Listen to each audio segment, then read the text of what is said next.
pessoal, belezinha, da hora? Aí sexta-feira, 29 de setembro, último dia útil do mês.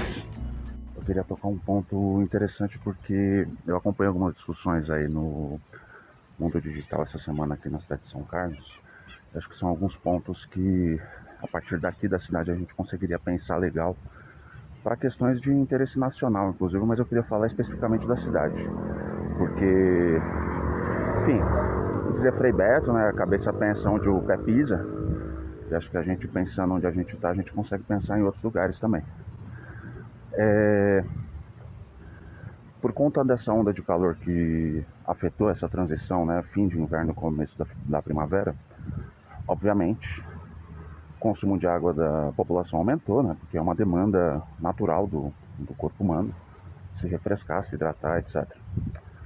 E aí começaram a surgir algumas questões relacionadas ao modo como a gestão ambiental é realizada, tanto na cidade como no Brasil como um todo.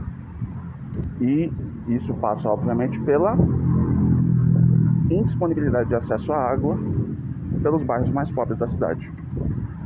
Aqui na cidade de São Carlos, comentei no último vídeo, bom dia, nós temos 250 mil habitantes aproximadamente. Olá, bom dia, meu querido, beleza? E um terço da população, cerca de aproximadamente 75 mil pessoas, moram numa região periférica chamada aqui como Grande Cidade Araci. Essa região, ela abriga aproximadamente 75 mil habitantes e ela é composta por vários bairros. Mal comparando, é como se fosse, assim, guardadas as devidas proporções, ela fica justamente na região sul da cidade e é como se fosse o Grajaú, vamos dizer assim, vamos chamar de Grajaú aqui da cidade de São Carlos. É de lá que vem as pessoas que vão trabalhar no centro, então todas as pessoas que basicamente trabalham como terceirizadas, serviços de prestação de mão de obra na área de construção civil, etc. Deixa eu atravessar aqui.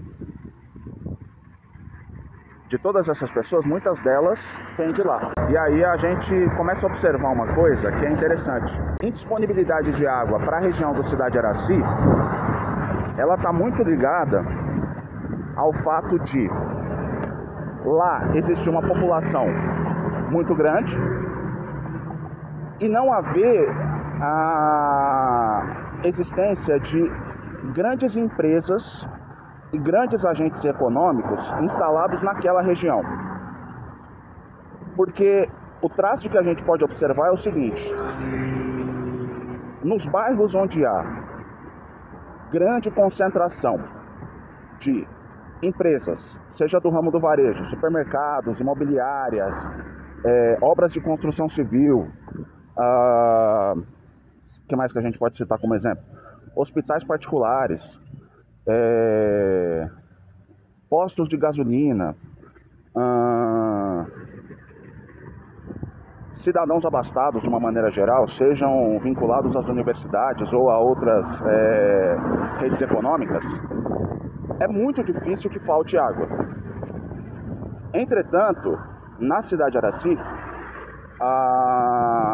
além de uma grande população, existe na cidade de São Carlos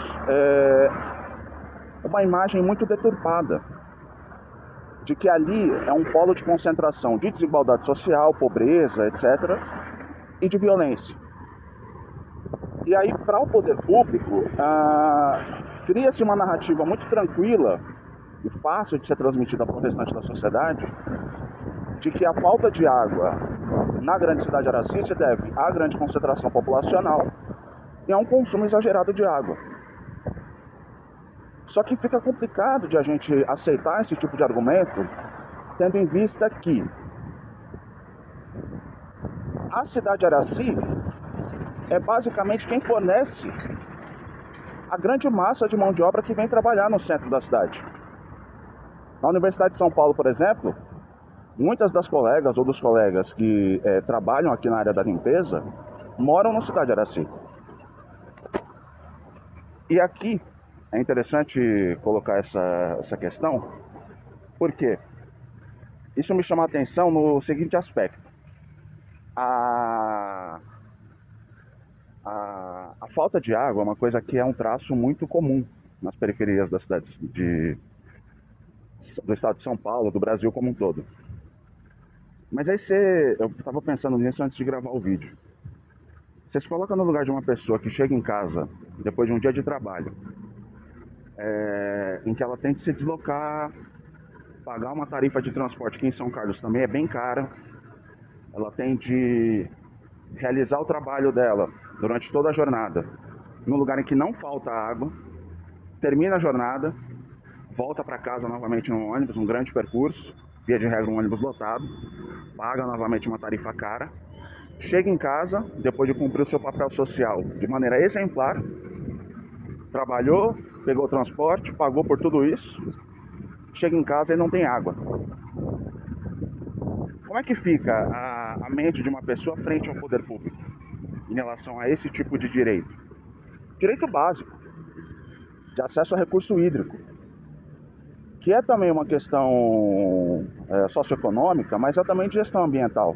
Quando se fala que o Cidade Araci tem 75 mil habitantes, e é por isso que eles consomem muita água, o que a gente tem a considerar é o seguinte: 75 mil pessoas consomem bastante água, mas a questão da gestão ambiental do acesso ao recurso hídrico, quando chega como um discurso oficial, não considera os outros setores da sociedade que acessam esse recurso hídrico em uma quantidade, um volume muito maior.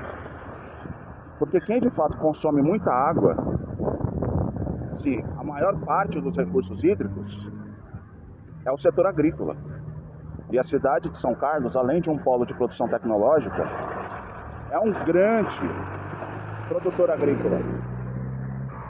Aqui tem lavouras de cana e de laranja em grande quantidade. Aqui na região tem uma fábrica de suco de laranja que fica ali na cidade de Araraquara, a Cutrale, que inclusive, enfim, nos últimos anos aí virou a notícia porque foi invadida, enfim, depredada, etc. Acho que por algum movimento de luta por acesso à terra e reforma agrária. Mas essa questão do acesso ao consumo de água pelo setor agrícola, eu acho que traz um exemplo muito claro de como o setor agrícola e o setor industrial são muito protegidos quando se discute a gestão socioambiental do acesso à água e a outros direitos. Porque imagina uma caixa d'água de 10 mil litros. E essa caixa d'água de 10 mil litros é a caixa d'água que vai atender ao setor agrícola, aos cidadãos em geral e à indústria e setor terciário, setor de serviços. O setor agrícola vai consumir 7 mil litros, 70% dessa caixa de água. Então a lavoura de cana, a lavoura de laranja vai consumir 7 mil litros dessa caixa d'água de 10 mil litros. O setor de serviços vai consumir 2 mil litros dessa caixa d'água de 10 mil litros. E a população, nós, de maneira geral, seja no Cidade Araci, seja nos bairros de classe média, vão consumir 1.000 litros dessa caixa d'água. E aí quando chega esse discurso de que a água falta em determinados bairros, porque o consumo nesses bairros está muito alto, é porque, na verdade, a água falta lá para não faltar nas lavouras de cana, para não faltar na indústria que produz eletrodoméstico, na indústria que produz componentes para eletrodoméstico, para não faltar água na rede hoteleira, para não faltar água nas universidades, para não faltar água em grandes redes de supermercado. Porque quando falta água no bairro, isso não afeta só a população em geral. Isso vai afetar a economia local. Então o mercadinho do bairro, a quitanda, o lava rápido, vai ser todo afetado por essa falta de água. Para não comprometer uma grande rede micro, médio e macroeconômica, você vai lá e compromete a economia local de um bairro pobre.